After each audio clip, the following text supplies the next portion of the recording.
Bienvenue sur Catho Laïque TV. Le sujet dont nous allons parler aujourd'hui va probablement en surprendre quelques-uns. Cela pourrait même choquer certains ou certaines d'entre vous. Mais je sais aussi que des hommes et des femmes de bonne volonté y trouveront des réponses à leurs questionnements, et peut-être même un peu de réconfort. Quoi qu'il en soit, avant de vous positionner, j'invite chacun à bien dissocier la volonté de la chair, c'est-à-dire notre volonté blessée et corrompue par le péché originel, de la nature de l'homme et de la femme telle que nous avons été créés par Dieu, et telle que nous pouvons, somme toute, redevenir grâce au baptême dans l'Esprit Saint, avec l'aide du Seigneur. En effet, de manière objective, nous allons tenter d'analyser les dégâts que la soi-disant libération de la femme ont engendrés dans la vie affective, matérielle, psychologique et spirituelle de chacune dans notre société occidentale. Certaines femmes notamment pourraient se sentir pointées du doigt, voire jugées dans ce podcast. Et à ce sujet, je dois préciser deux choses.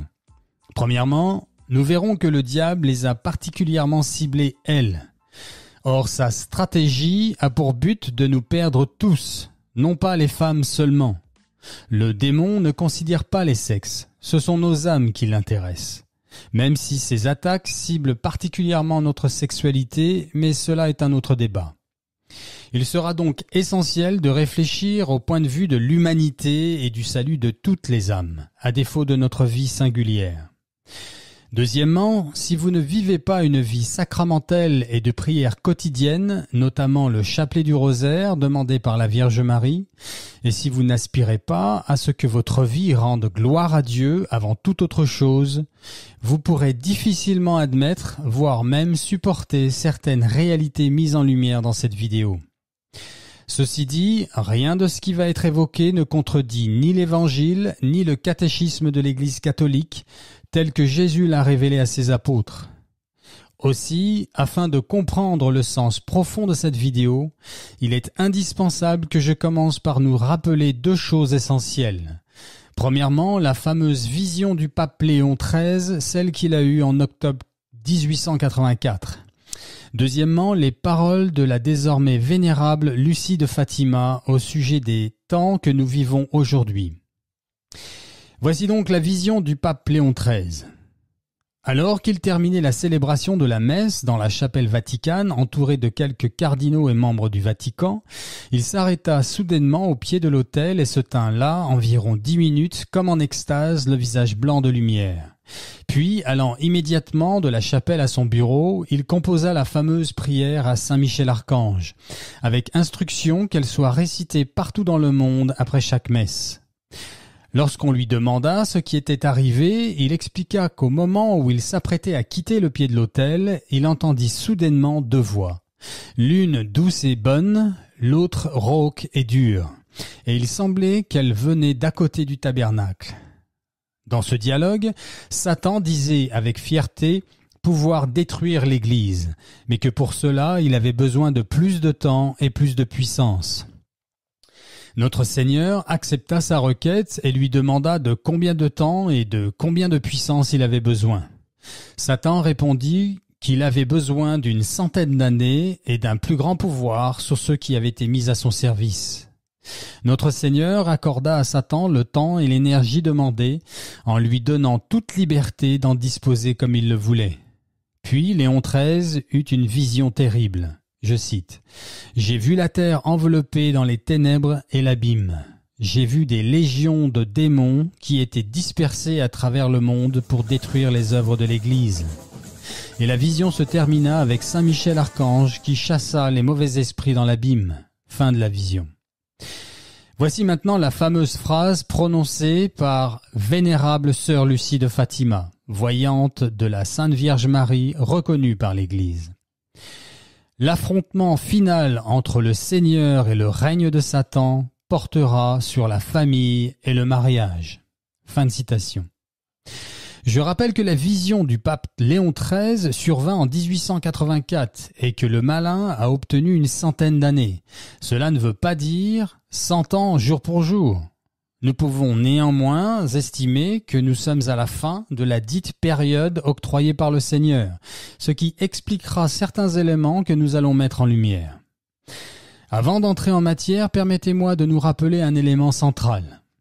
Celui ou celle qui pense que la femme aurait moins de valeur ou d'importance que l'homme aux yeux du Seigneur, celui-ci ne se trompe pas seulement, il s'égare. Aux yeux de Dieu, l'homme et la femme sont égaux en dignité. Ils l'ont toujours été et le seront toujours. En outre, il est essentiel de comprendre que le monde dans lequel nous vivons, là, maintenant, et l'existence que chacun doit traverser ici-bas, est un exil, une vallée de larmes, dans laquelle chacun doit porter sa croix à la suite du Seigneur, lequel nous a montré le chemin. Cette vie n'est pas le paradis que le Seigneur avait initialement créé, lequel paradis existe bien, lui, et sera la demeure de ceux qui auront mis leur foi en moi, dixit le Seigneur. Au reste, cette analyse n'a pas pour but de définir chaque individu. Il y a évidemment des exceptions à toute chose, mais les exceptions ont toutefois cette particularité, c'est qu'elles nous permettent de clairement identifier la règle. J'insiste enfin sur le fait que c'est notre nature, telle que Dieu l'a créée, qui va nous intéresser dans cette analyse objective. Alors, pour entrer en matière, nous allons dissocier nos deux sexes, l'homme de la femme. Et pour être galant, je vais commencer par vous, mesdames. La nature prépondérante de la femme, donc, l'attribut qui l'emporte en influence en ce qui la concerne elle, c'est d'être aimée. D'être aimé et cadré par un homme rassurant et aimant, c'est sa nature. Les qualités sensibles et émotionnelles de la femme s'épanouissent dans les qualités stabilisantes que sont la logique, le bon sens, la force et l'intellect rationnel de l'homme. L'homme, lui, a besoin d'une femme qui le respecte, l'accompagne et l'encourage, qui donne un sens à ses entreprises, lesquelles n'ont de valeur que si elles profitent justement à sa famille, sa femme et à ses enfants. Aussi, il plébiscite, et c'est sa nature à lui, que sa femme, son épouse, soit le moins corrompue possible. Corrompue dans le sens de virginité, ou ayant connu un minimum de partenaires sexuels avant lui. Ce qui n'est absolument pas le cas pour la femme. La femme, elle, est attirée, et c'est sa nature à elle, par un homme expérimenté et qui plaît aux femmes. Vous noterez que je ne parle pas ici d'un homme qui cherche à séduire les autres femmes. Nuance. La femme n'est pas faite pour la liberté. L'homme non plus d'ailleurs, mais j'y reviendrai le concernant lui. La femme n'est pas faite pour la liberté dans ce sens que, d'une manière similaire aux enfants, la femme a besoin de sentir à la fois l'amour, la force, la stabilité rassurante et les limites de son rôle et de son devoir d'État. Et c'est d'ailleurs le rôle de son père que de lui transmettre ces réalités. En effet, une des missions du père est de protéger sa fille, s'assurant du bien fondé de son désir d'engagement avec celui qu'elle choisit pour futur mari, celui avec qui elle ne fera plus qu'une seule chair jusqu'à ce que la mort les sépare. Le père, dans notre société actuelle, ne joue plus son rôle de protecteur de la vie affective, matérielle et familiale de sa fille. Non pas pour l'empêcher ni l'emprisonner, mais bien pour aider sa fille à s'engager dans une vie à la fois saine, équilibrée, mais aussi responsable, assurant la stabilité nécessaire à l'équilibre des futurs enfants.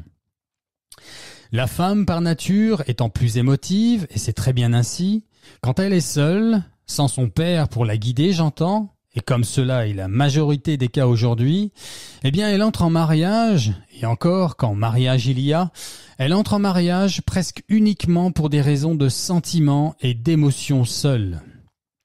Et c'est bien cela qui va garantir le divorce, puisque l'élan, l'engouement et l'euphorie que produit ce feu de paille, le sentiment amoureux, lui, ne dure jamais. Il a bien son rôle à jouer, certes, mais il ne sert qu'à garantir la continuité de la race humaine, la reproduction, ni plus ni moins. Jésus, dans son évangile, ne s'arrête pas sur les émotions du sentiment amoureux. Jésus ne parle que d'amour, c'est-à-dire de la compassion et de la nécessité de pardonner et du don de soi.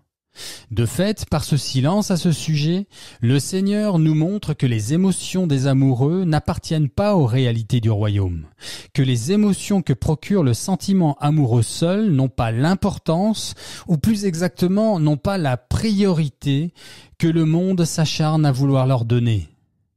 La déchristianisation et l'individualisme dont découle le féminisme avec sa culture hollywoodienne ont complètement perverti le sacrement de l'engagement, du devoir, des valeurs familiales et de la responsabilité que sont initialement le mariage.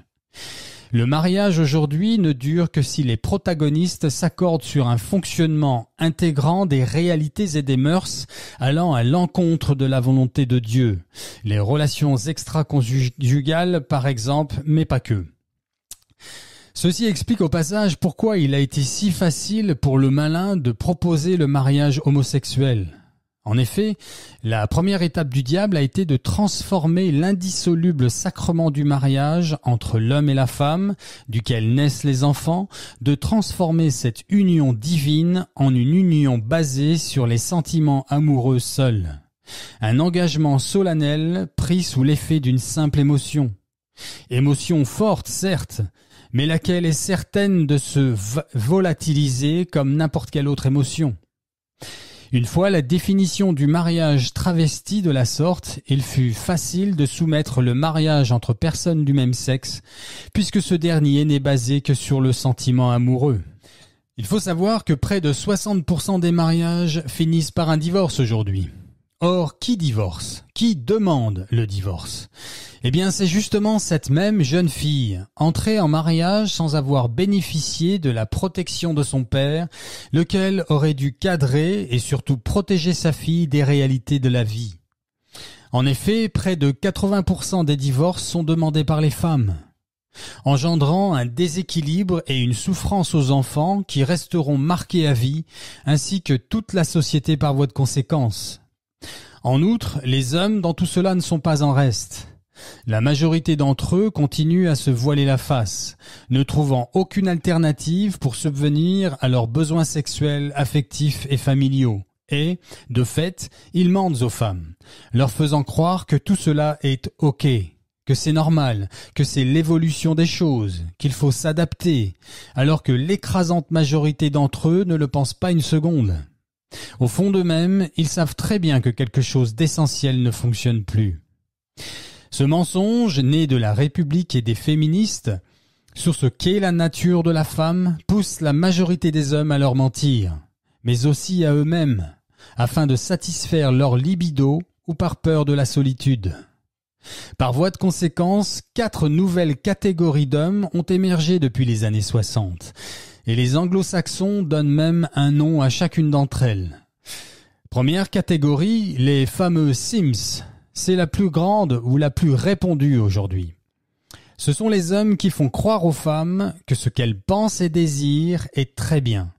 Cela dans le seul but d'obtenir leur faveur sexuelle. Deuxième catégorie, les incels. Ce sont des célibataires involontaires, ceux que les femmes modernes ne choisissent jamais comme partenaires sexuels. Cette catégorie d'hommes finissent souvent d'ailleurs par détester les femmes. Troisième catégorie, les passport bros. Ce sont les hommes qui vont chercher leurs épouses à l'étranger, dans des pays où les relations sont encore, somme toute traditionnelles. Asie, Amérique du Sud, pays de l'Est, etc. Et où, cela dit en passant, aucun homme ne vient jamais chercher une épouse en France. Enfin, quatrième catégorie qui a émergé au début des années 2000, mais qui s'est beaucoup développé ces 2 dernières années. C'en est même devenu un mouvement, lequel est fondé sur beaucoup de lucidité au départ, mais puisque évoluant en dehors de Dieu, il est lui aussi une idéologie. Ce mouvement, né dans les pays anglophones, s'appelle les MGTOW, diminutif voulant dire les hommes allant leur propre chemin. Pour faire court, ce sont des hommes qui, basés sur des réalités objectives, les statistiques, pensent qu'il n'y a plus aucun intérêt pour un homme à se marier avec une femme dans nos sociétés occidentales. Et ceci parce que, comme nous l'avons vu plus haut, ce sont les femmes qui demandent le divorce à près de 80%, et que cela engendre un déchirement familial, dans lequel le père n'obtient quasi jamais la garde des enfants, et où ces entreprises ne servent plus qu'à payer les pensions alimentaires et autres dommages et intérêts demandés par l'ex-épouse. Certains, ne veulent donc plus se marier. Ils acceptent d'avoir des relations sexuelles avec les femmes, mais ne veulent aucun engagement avec elles. D'autres préfèrent ne plus avoir de relation du tout avec elles. Et il existe aussi les extrémistes de ce mouvement qui ne veulent même plus leur adresser la parole. Concomitamment, aux États-Unis, ils réfléchissent désormais à une loi contre le fait de regarder une femme avec insistance, ce qui, quand on y pense, peut très vite se transformer en discrimination contre les hommes moches. En effet, si un beau gosse regarde une femme avec insistance, il y a quand même peu de chances qu'elle aille se plaindre. Mais ça n'est pas tout. En Australie, aujourd'hui, la femme peut demander une sorte de divorce et obtenir la moitié des biens d'un homme sans même qu'il soit marié, juste en prouvant qu'il se voyait régulièrement. La femme australienne peut désormais obtenir les avantages d'un divorce avec un homme qui n'est même pas son mari et obtenir la moitié de tous ses biens. Comme nous le verrons plus loin, passé la trentaine, les chances pour une femme de pouvoir se marier s'amenuisent drastiquement. À ce titre, une femme avocate aux États-Unis vient de mettre en ligne sur le réseau social TikTok son offre de $5 000 qu'elle donnera à celui ou celle qui lui présentera son futur époux, celui avec qui elle marchera à l'église, comme elle dit. Et elle ajoute que l'offre reste valable même s'il divorce. Ceci démontre bien à quel point la femme moderne a gardé le désir, le fantasme même de se marier, mais plus vraiment d'être l'épouse d'un homme. Or, quel impact, depuis les années 50, a eu la soi-disant libération de la femme sur des choses aussi essentielles que l'équilibre des enfants, mais aussi la santé mentale et affective de chacun, et même bien avant les années 50. Mais chacun sait que les choses ont commencé à se radicaliser à la moitié du XXe siècle, avec notamment le féminisme sous toutes ses formes. Le droit au divorce, le droit de voter, la pilule contraceptive, le droit d'avorter, l'accès au travail et aujourd'hui la parité, sans parler de la totale inversion des quotas dans des domaines aussi essentiels que sont l'éducation nationale, par exemple, où les hommes sont devenus largement minoritaires et diminuant d'année en année, ainsi que l'extrême féminisation de notre société actuelle. Comme on peut le constater, le sujet est très vaste et il y aurait beaucoup à dire si l'on rentrait dans les détails. Je vais donc me contenter des grandes lignes. Avant de développer l'étape suivante, permettez-moi de citer quelques chiffres bien réels de notre société actuelle que chacun pourra aisément vérifier s'il le désire. En moyenne, une femme a son premier enfant à 26 ans. Elle se marie vers 30 ans. On en est même à parler de premier mariage, puisque la coutume s'installant dans le divorce et le remariage. Une femme sur 4 aujourd'hui est porteuse d'une MST. Maladie sexuellement transmissible. 90% des femmes ont utilisé un moyen de contraception et la majorité d'entre elles ont utilisé plusieurs moyens de contraception durant leur vie. Une femme sur 3 avorte aujourd'hui. 40% des enfants naissent dans une famille monoparentale, presque 1 sur 2. Quand une femme a eu des relations sexuelles avec plus de 5 hommes dans sa vie, son pourcentage de chance de se marier passe en dessous des 20%. Comme je le disais plus haut, près de 60% des mariages se transforment en divorce aujourd'hui. Et près de 80% des divorces sont demandés par les femmes. Au moment du divorce, ce sont quasi toujours les femmes qui obtiennent les enfants. Or, la majorité des personnes qui vont en prison, qui arrêtent l'école et finissent dans la rue sans abri viennent de familles monoparentales, ayant eu comme parent une mère seule. 80% des violeurs ont été élevés par une femme seule. Commencez-vous à entrevoir les résultats déjà largement obtenus par le diable avec cette fameuse centaine d'années octroyée par le Seigneur ? Je continue. Les hommes privilégient les femmes sans enfants. Et cela tout simplement parce que les enfants d'un autre homme viennent avec les mêmes responsabilités, alors que, en ce qui concerne l'autorité, on ne peut l'exercer de manière tout à fait naturelle et légitime que sur ses propres enfants. Le problème est que nous devons arrêter de mettre sur un piédestal les mères qui élèvent leurs enfants seuls. Toutes les études sérieuses à ce sujet le démontrent. Les hommes trop émotionnels, c'est-à-dire élevés par une mère seule, sont à la tête et à la source, de la plupart des problèmes dans notre société actuelle. Or, tout ceci résulte de décisions prises par les femmes, justement. Maintenant, écoutez bien ceci. Une étude vient d'être effectuée aux États-Unis démontrant que, dans les années 50, à peine 17% des femmes se disaient malheureuses dans leur vie. Alors, même s'il est important de toujours se pencher sur comment rendre la vie moins pénible, personne n'ignore que le bonheur n'est pas de ce monde. Il n'est donc pas question d'espérer trouver 100% des gens heureux ici-bas. Et cela dans aucune façon de vivre quoi qu'il arrive. La perfection n'est donc pas le but dans cette analyse. Mais ce qui est intéressant et très révélateur, c'est que aujourd'hui, en 2023, alors que l'on nous vend les soi-disant mérites de la libération sexuelle de la femme et la fin du soi-disant patriarcat, plus de 60% des femmes se disent malheureuses aujourd'hui. Le pourcentage de femmes se disant malheureuses dans leur vie a donc triplé ces 70 dernières années. L'écrasante majorité des femmes étaient épanouies dans les années 50. Ceci notamment dû au respect et à la protection que le mariage et la famille apportaient aux femmes. Et aujourd'hui, alors que l'idéologie républicaine et hollywoodienne prône l'égalité des sexes, la majorité des femmes sont devenues malheureuses. Quand elles ne sont pas suicidaires, en témoigne la consommation de calmants et de psychotropes, dont les femmes sont les premières consommatrices en France. En période d'élection, les femmes sont le groupe de votants le plus sujet à changer d'avis. Voilà pourquoi certains partis politiques les ciblent, elles, en particulier. À ce titre, le monde du marketing et de la publicité investit plus de 75% de leur budget en vue d'influencer l'émotivité des femmes.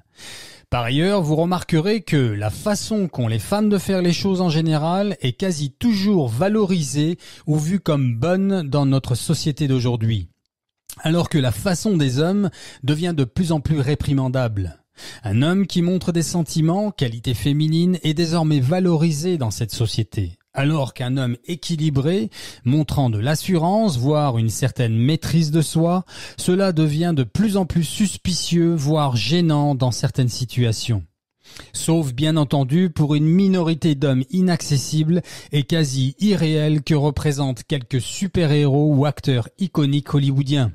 Il faut bien canaliser certains fantasmes.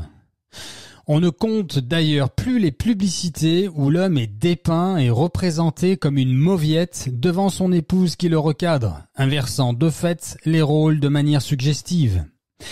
Dans l'éducation nationale, aujourd'hui, la majorité des enseignants en France sont en fait des enseignantes. Pareillement chez les psychologues, ces deux secteurs d'activité ayant une influence cruciale sur le formatage des enfants et donc des futures générations.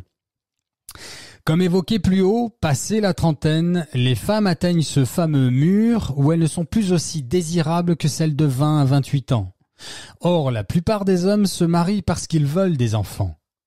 Une femme de 35 ans est donc généralement hors cible en ce qui concerne les hommes et le mariage. Sauf que cette société actuelle demande aux femmes d'étudier, de construire leur carrière, de profiter de leur jeunesse au maximum et de fait arrivent à 30-35 ans n'ayant jamais pensé une seule minute à ce que les hommes veulent et attendent d'un mariage et de leurs futures épouses. Cette question pourtant essentielle ne leur effleure quasiment jamais l'esprit. La femme est d'ailleurs très mal équipée pour choisir son propre époux, car elle ne sait pas vraiment ce qu'elle veut généralement. Et elle a tendance à choisir basé sur l'apparence et ses émotions. D'où l'importance de la présence du père pour les aider à choisir un mari. Par ailleurs, les hommes se moquent complètement qu'une femme ait de l'argent ou pas. En fait, à choisir, ils préfèrent si elle n'en a pas. L'homme équilibré n'est pas une femme. Il n'a pas besoin de se sentir protégé par son épouse. Les hommes, à contrario, ont beaucoup plus besoin de se sentir utiles, de sentir qu'ils protègent leur famille et de se sentir respectés par leur épouse à la maison. D'où les disputes à répétition. Savez-vous que le manque de respect envers un homme dans sa maison engendre la plupart des crimes familiaux d'aujourd'hui ? Alors, il n'est pas question de légitimer les crimes familiaux, que ce soit bien clair, mais cela permet de comprendre objectivement d'où viennent les conflits. En fait, je vais vous dire la vérité. Ce que cette société a créé avec la femme d'aujourd'hui est un monstre. Un monstre pour les hommes, un monstre pour les enfants et un monstre pour elle-même. En effet, à choisir, les hommes bons, sains et équilibrés préfèrent idéalement que leurs épouses soient vierges, jolies, ou plus exactement féminines, mères à la maison, humbles et surtout respectueuses. Or, la société d'aujourd'hui propose aux hommes des femmes qui ont eu des relations sexuelles avec plusieurs hommes, veulent continuer à travailler une fois devenues mères, pensent au divorce dès que se pointent les premières déceptions émotionnelles, qu'engendrent inévitablement les tracas du quotidien, et qui disséminent les fruits de son travail pour entretenir une famille avec laquelle les lois de la République ne l'autorisent plus à vivre. La société actuelle a fait des femmes d'aujourd'hui des êtres irresponsables. En moyenne, les parents d'aujourd'hui passent environ 30 à 45 minutes par jour avec leurs enfants. Qui donc, croyez-vous, a le plus d'influence sur eux ? Papa et maman, qui passent moins d'une heure avec leur progéniture, ou bien l'éducation nationale, quand ça n'est pas la télévision qui, comme on l'a vu plus haut, est infestée par l'idéologie féministe à tout niveau. Par ailleurs, la femme carriériste ne l'est que pour elle-même, et le cas échéant pour sa progéniture, alors que l'homme marié, lui, travaille toujours pour sa famille, sa femme et ses enfants. Vous pensez que tout cela est exagéré ? Regardez par exemple la différence entre les attentes d'une femme lorsqu'elle a un problème ou quelque chose la dérange. Eh bien, pour nous les hommes, cette situation converge vers une recherche de solution, trouver la solution au problème. Alors que pour les femmes, c'est d'abord une situation émotionnelle, qui nécessite donc d'exprimer son émotion et surtout, de se sentir écoutée. Et c'est avant tout un dilemme émotionnel en ce qui la concerne elle. Pour le dire autrement, nous les hommes sommes avant tout une sorte de trouveurs de solutions. C'est notre nature à nous, alors que la femme, elle, est avant tout une sorte de partageuse d'émotions. C'est sa nature à elle. Voilà pourquoi aujourd'hui, dans ce monde gaucho-féministe, quand une femme ne trouve plus chez son mari la personne qui lui permette de s'épanouir émotionnellement, elle divorce.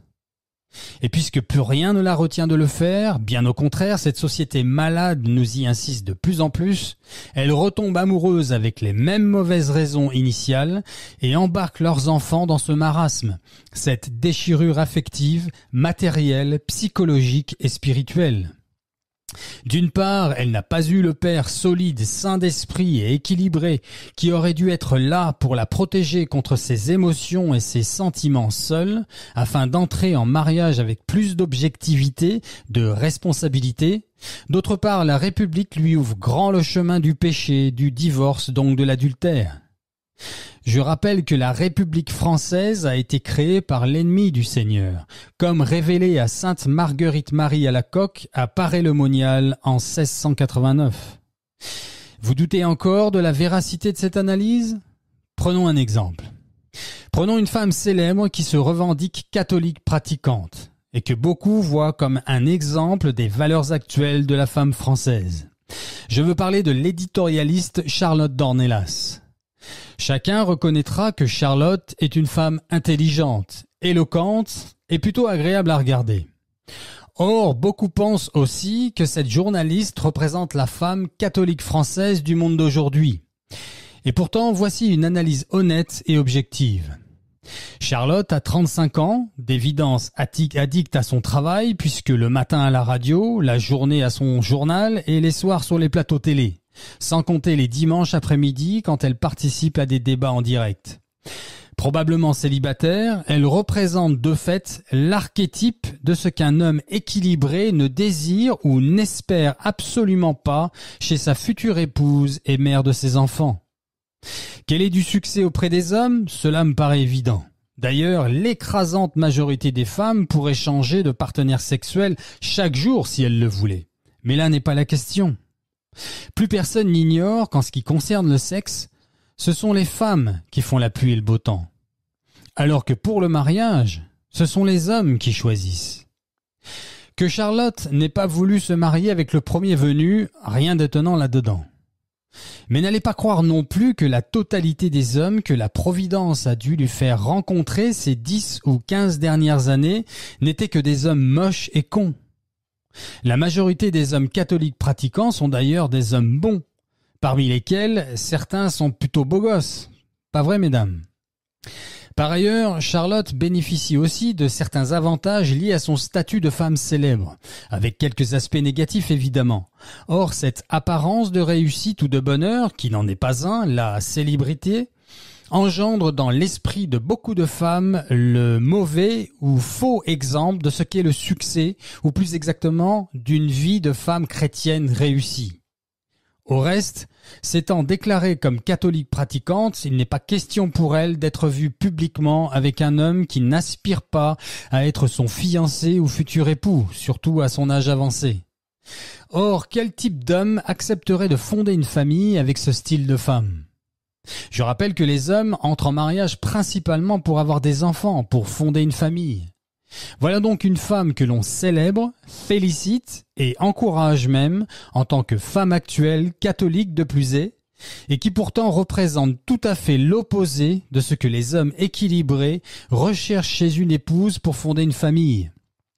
Cette intelligente et jolie femme a pourtant fait tout ce que la République lui demandait, ainsi que probablement ses parents d'ailleurs, à savoir bien travailler à l'école, faire des études, cultiver son indépendance et se donner à fond pour sa carrière.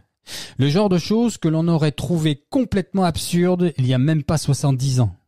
L'écrasante majorité des femmes lui aurait dit quelque chose comme « Si tu fais cela, tu ne trouveras jamais un mari, tu finiras jeune fille, sans enfant ni famille, Charlotte. » Or, c'est bien la République au service du malin qui a créé cela. Ça n'est certainement pas le Seigneur. Je rappelle que le but de notre vie dans ce monde n'est pas d'être heureux ici-bas, non. L'objet et la finalité de cette vie, courte et passagère, c'est d'être sauvé par l'Évangile et d'aider nos frères et sœurs à être sauvés à leur tour. L'unique et véritable bonheur nous attend dans le monde d'après, nous dit le Seigneur. L'idéologie républicaine s'est donc servie de la catégorie réelle, certes, mais très minoritaire, de femmes malheureuses, les fameux 17% dont on a parlé plus haut, pour ensuite grossir le trait, noircir le tableau et grâce à des lois liberticides, funestes et maudites, ont retourné le cerveau du peuple. À commencer par nous inviter à prier de moins en moins, jusqu'à obtenir que la majorité des âmes ne croient plus en Dieu. Et ne le prie donc plus du tout, transformant de fait les réalités de cette courte épreuve, qu'est la vie, en l'objet de tous les fantasmes et désirs les plus éloignés de l'esprit de famille au possible, en vue de tuer la famille, justement. Je répète que le malin s'est focalisé sur les femmes avec pour motivation de détruire la famille et, de fait, toute la création. Au reste, n'allez pas croire que Dieu nous appelle à nous focaliser sur des choses aussi puériles que sont la politique, les faits divers et l'actualité journalistique. La Vierge Marie, que Dieu le Père nous envoie sur terre pour nous alarmer sur l'état spirituel du monde ainsi que pour nous montrer ce qui est essentiel, que nous demande-t-elle ? Voter pour tel ou tel parti politique ? Allez les enfants dénoncer tel ou tel fait divers sur les plateaux télé et vous obtiendrez le salut et la conversion de vos adversaires. Regardez CNews plutôt que BFM TV et vous changerez les cœurs endurcis et irez au paradis. Non, frères et sœurs en Christ. La Vierge Marie nous dit clairement ceci. Vivez une vie simple, bonne et sainte. Gardez les sacrements et priez le chapelet du rosaire chaque jour que Dieu vous donne. Lisez la parole de Dieu. L'évangile de mon Fils, notre Seigneur. Pour ceux qui le peuvent, jeûnez chaque mercredi et vendredi au pain et à l'eau. Mais en tous les cas, jeûnez un petit peu. C'est cela que le ciel attend de nous en 2023, chers frères et sœurs en Christ. Et non pas d'épiloguer sur l'actualité de ce monde qui passe. À ce stade, permettez-moi de vous poser la question suivante, à vous, mesdames. Êtes-vous imitatrice de la Sainte Vierge Marie? Car c'est elle votre exemple. Regardez une image de n'importe quelle apparition, même actuelle, comme à Medjugorje ou en Amérique latine par exemple. Regardez sa coupe de cheveux, ses vêtements, quel maquillage, quels bijoux, son regard, son comportement. Or, nous parlons ici de la plus belle femme du monde, dixit toute personne ayant eu la grâce de la voir. Et vous savez pourquoi elle est si belle d'ailleurs? Elle a répondu à cette question un jour. Un des visionnaires de Medjugorje le lui a demandé, voici sa réponse. Les enfants, je suis si belle, les enfants, si je suis si belle, c'est parce que j'aime beaucoup. C'est beau, n'est-ce pas? Savez-vous que le taux de divorce le plus bas du monde se trouve en Croatie avec moins de 2%? Regardez cette photo. Voilà comment les couples catholiques entrent en mariage dans ce pays. Et en se disant la phrase suivante. Désormais, ma croix, c'est toi. Je m'engage devant Dieu à t'aimer jusqu'à ma mort et à honorer ce sacrement pour la gloire de Dieu. On est très loin du tralala des mariages à la française, n'est-ce pas? Je termine au sujet de la Sainte Vierge. Elle est aussi la femme la plus humble du monde. Or, voici la définition la plus importante. Elle est la femme la plus parfaite aux yeux de Dieu. La femme telle qu'elle a été créée dans l'esprit et le cœur de Dieu. Maintenant, mesdames, je vous demande de bien vouloir vous comparer, là, maintenant, à cette vraie femme, à cette vraie dame, à ce véritable chef-d'œuvre de Dieu. Et je vais peut-être vous l'apprendre. Mais cette femme-là, l'image de la Sainte Vierge Marie, eh bien c'est ça. C'est elle qui représente aussi la femme, l'épouse idéale aux yeux des hommes bons et saints. Certes, moyennant les besoins d'assouvir une sexualité matrimoniale épanouie et fidèle, ce qui n'était pas du tout le cas entre la Vierge Marie et Saint Joseph, puisqu'ils représentent la pureté et l'Esprit de Dieu. Alors que, comme chacun sait, le sexe dont nous avons besoin, nous pauvres pécheurs, ainsi que l'accouchement des enfants dans la douleur, n'appartiennent qu'à ce bas monde. Il n'y a plus de mariage dans le ciel. Il n'y a plus besoin de sexe. Nous serons comme des anges, nous dit Jésus dans son évangile. Tout cela pour démontrer que, quand les femmes se rapprochent de la volonté de Dieu, alors la majorité des problèmes affectifs de ce monde disparaissent. Et ne restera plus donc qu'à s'occuper de cette minorité d'hommes incapables d'aimer leurs femmes, comme le Seigneur le leur demande pourtant, puisque l'écrasante majorité des hommes ne sont pas si mauvais que ça. S'ils pouvaient trouver de telles femmes, ils seraient heureux, ravis même, d'être mariés à une femme si humble, si féminine, de se retrouver chef d'une famille saine et pieuse. Ce qui n'empêche absolument pas les protagonistes de s'épanouir dans leur devoir conjugal, pour reprendre un terme bien moins céleste. Laissez-moi vous partager une expérience personnelle. Il y a quelques années en arrière, alors que je tournais une page importante de ma vie, une vingtaine d'années passées à l'étranger, de retour en France, je décidai de mettre toutes les chances de mon côté en vue de trouver une épouse avec qui fonder une famille. Pragmatique comme je me suis tourné vers des personnes compétentes et sérieuses en matière de rencontres avec la gente féminine. Le sujet pourrait prêter à sourire au premier abord, mais il faut savoir que 99% des hommes sont incapables, et c'était mon cas, d'aborder une totale inconnue dans la rue. Et les raisons à cela sont en fait assez compréhensibles. En effet, la capacité à aborder une femme n'est pas une connaissance, une aptitude transmise de père en fils dans nos sociétés occidentales. Dans notre culture, les garçons ne grandissent pas en étant formés sur comment aborder les filles. C'est d'ailleurs un sujet plutôt riche et fort intéressant, sur lequel je ferai peut-être une vidéo. Mais la raison pour laquelle j'évoque cette expérience ici, la voici. Alors que mon téléphone commençait à se remplir de nouveaux contacts de jeunes femmes, j'ai fait le calcul, en un peu moins de 2 ans, j'ai dû aborder près de 500 inconnus dans des lieux publics. Aborder de manière très agréable pour elles, je vous rassure. À ce titre, j'ajoute aussi que cette expérience s'est passée après ma conversion et qu'il n'était donc pas question de m'initier à ces techniques de rencontre en vue de retourner dans le péché, mais bien de trouver une épouse avec qui fonder une famille. Je me confessais d'ailleurs en moyenne 2 fois par semaine et je m'étais aussi confié à 2 prêtres en particulier afin d'éviter au possible de succomber à la tentation de forniquer. J'ai certes fait quelques chutes en chemin, mais avec le recul et au regard des tentations qui se sont présentées à travers cette expérimentation, je remercie le Seigneur de m'avoir aidé à ne pas le blesser outre mesure.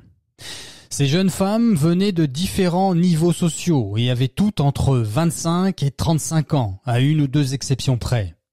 Or, 2 choses m'ont particulièrement marqué. Premièrement, au cours de ces nombreux échanges, pas une seule de ces femmes n'a été en mesure de me dire ce qu'un homme recherche chez sa future moitié. Pas une n'a su répondre à cette question pourtant si élémentaire, à savoir « que cherche un homme chez une épouse ?» Deuxièmement, et là c'est en fait un peu une sorte de preuve de ce qui vient d'être évoqué à l'instant. C'est-à-dire qu'à partir du moment où elle vous a clairement montré sans ambiguïté que vous lui plaisez, en ce qui la concerne, les jeux sont faits. En ce sens que les femmes d'aujourd'hui, notamment les françaises, n'ont non seulement plus du tout le réflexe de la chasteté, bien que cela soit un sujet dans le sujet, mais elles n'ont pas non plus, et c'est ce qui nous intéresse ici, le réflexe de se questionner sur ce qu'attendent les hommes chez une femme, en termes de mariage et en vue de fonder une famille. J'ai pourtant rencontré beaucoup de femmes se disant à la recherche de quelque chose de sérieux, notamment sur des sites de rencontres chrétiens. En fait, lorsqu'aujourd'hui les femmes rencontrent un homme, cette question centrale est à des années-lumière de leur esprit. La chose au centre de son attention, celle qui la polarise, voire l'obsède, est de voir comment elle se sent. Quelles émotions ressent-elle quand elle se trouve en présence de cet homme qu'elle a accepté de rencontrer ? Ce qui n'est pas une mauvaise chose au demeurant, sauf que cela envahit tout son être, et qu'il ne reste plus aucune place pour l'intellect et l'objectivité, lesquels sont indispensables afin de fonder une relation saine. Une fois qu'elle se sent bien avec vous, qu'elle pense être séduite, alors elle se donne sans vraiment réfléchir plus amplement aux conséquences d'un tel acte. Elle pense, à tort, qu'elle est heureuse, qu'elle a trouvé le bonheur et ou la bonne personne simplement à cause du fait qu'elle se sent bien avec lui. Puis, 9 fois sur 10 découvre ensuite telle ou telle incompatibilité avec cet homme, ce même homme à qui elle s'est donné corps et âme, sans avoir pris le temps de le découvrir, de le questionner objectivement, afin de voir s'ils étaient compatibles pour fonder une famille responsable et stable pour accueillir des enfants. Et je ne parle absolument pas ici de cette catégorie d'hommes et de femmes que l'on pourrait définir comme facile ou volage. Non. Certaines femmes vous diront attendre plusieurs mois, et cela est vrai, avant de se donner à un homme. Or, la question est, sur quel sujet se sont-elles concentrées pendant ces quelques mois, d'attente? Ont-elles pris le temps de connaître cet homme? Son projet de vie, son postulat face à la spiritualité ou la religion, à l'éducation des enfants? D'ailleurs, combien d'enfants veut-il? Sa culture et sa manière de vivre au quotidien? Ou bien lequel, dans son couple, serait en charge de quoi? Non, elle a passé plusieurs mois à se focaliser sur elle-même, sur ce qu'elle ressent avec lui en sa présence, attendant ce moment essentiel à ses yeux où elle se sentira prête pour le sexe avec cet homme. Et cela peut parfois prendre plusieurs mois sans jamais avoir évoqué les questions objectives et nécessaires pour fonder un couple et une famille saine. La jeune femme française d'aujourd'hui couche à partir du moment où elle est séduite. Or, elle est séduite à partir du moment où elle se sent bien en présence d'un homme qui la courtise. C'est aussi la raison pour laquelle une jeune et belle femme peut être séduite par un homme moins beau et plus âgé qu'elle, alors que l'inverse est beaucoup moins évident. Mais regardez dans l'Évangile comme Jésus ne commande pas aux femmes d'aimer leurs époux, mais de leur être soumises. Alors qu'aux époux, à eux, le Seigneur leur commande d'aimer leurs femmes. Pourquoi cette différence à votre avis? Eh bien parce que la femme est faite pour être aimée. Aimée et cadrée par un homme responsable et aimant. Les attributs principaux d'une femme ne sont pas ni l'objectivité, ni les responsabilités, d'où le rôle crucial du père avec sa fille, mentionné plus haut. La femme n'est pas faite ni pour entreprendre, ni pour contrôler. D'ailleurs, quand elle le fait, ce qui est de plus en plus courant dans cette société malade, alors les hommes ne s'intéressent plus à elle. Cette femme devient disgracieuse à leurs yeux. Disgracieuse parce que dénuée de fragilité et de féminité que plébiscite la nature même de l'homme. Aussi, la deuxième moitié du XXe siècle, due au fait de la soi-disant libération sexuelle des femmes, a fait apparaître sur le marché, si je puis dire, quelque chose qui, auparavant, n'existait que dans l'intimité du mariage ou au bordel. Je veux parler de la femme sexy.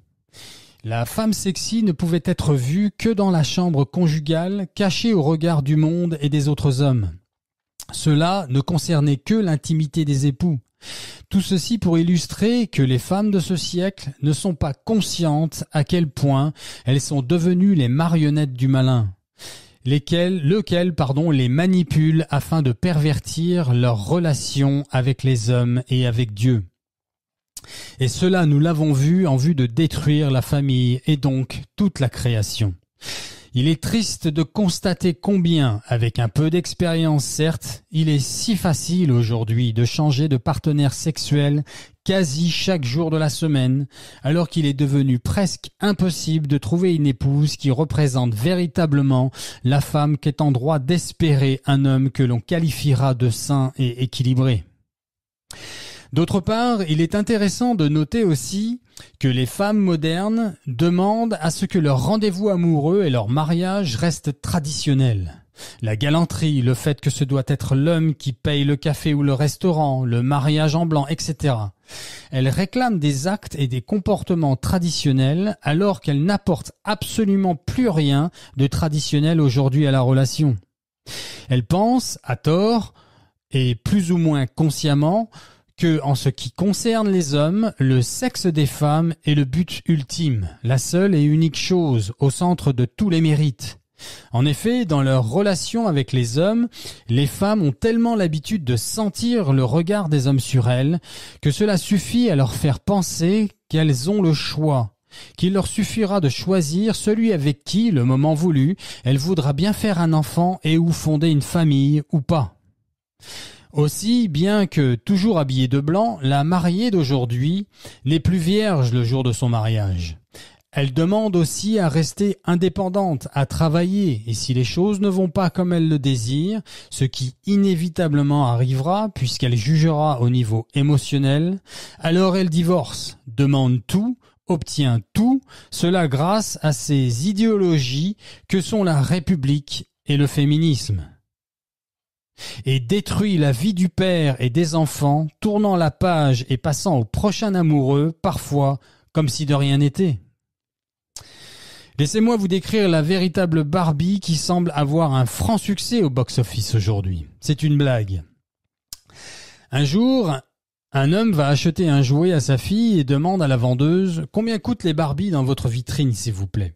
La vendeuse lui répond « Laquelle exactement ?» Parce que nous avons Barbie au fitness, 20 €, Barbie fait des courses à 20 €, Barbie au travail, 20 € et Barbie divorcée pour 300 €. Tout étonné, l'homme demande pourquoi la Barbie divorcée vaut 300 € alors que toutes les autres ne valent que 20 € pièce.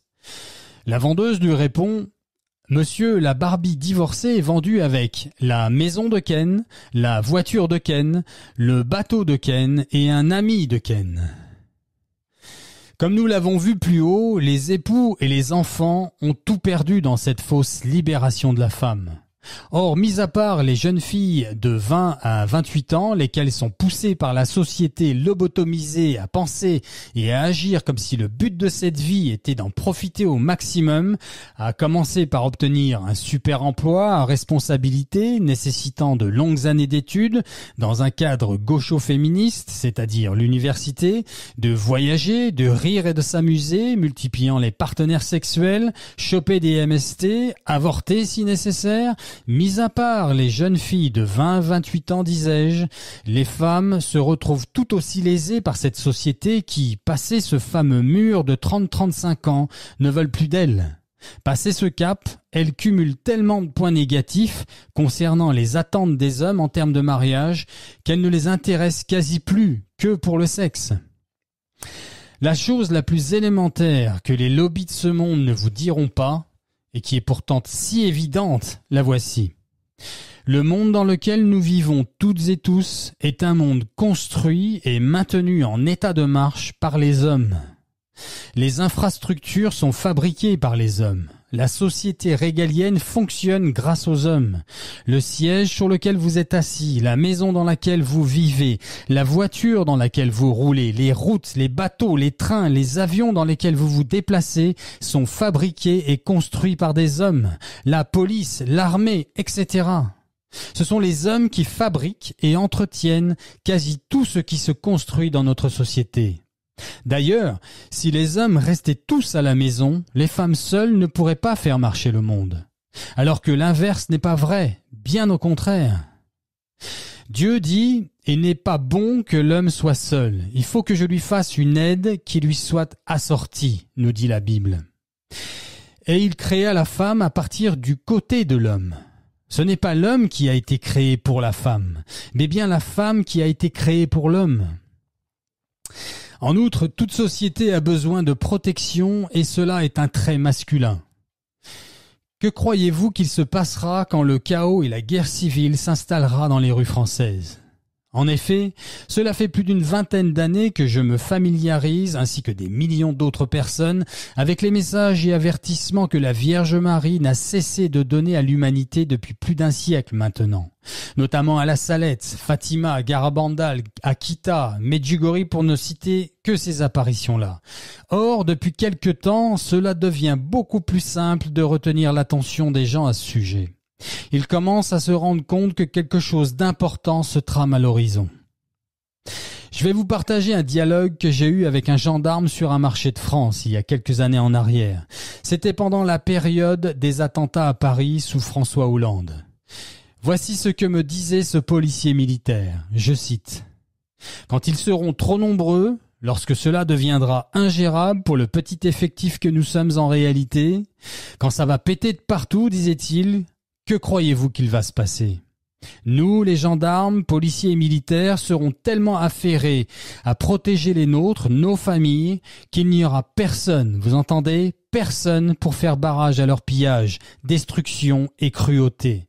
Vous serez seuls et sans armes, alors que, pour un bon nombre, ils le sont déjà armés. » Fin de citation. Eh bien, je vais vous dire ce qui va se passer. La véritable nature des hommes et des femmes va reprendre ses droits, et en moins de temps qu'il ne faut pour le dire. Les femmes seules, avec ou sans enfants, vont rapidement repérer les mâles dominants, bons et protecteurs, pour se mettre à l'abri.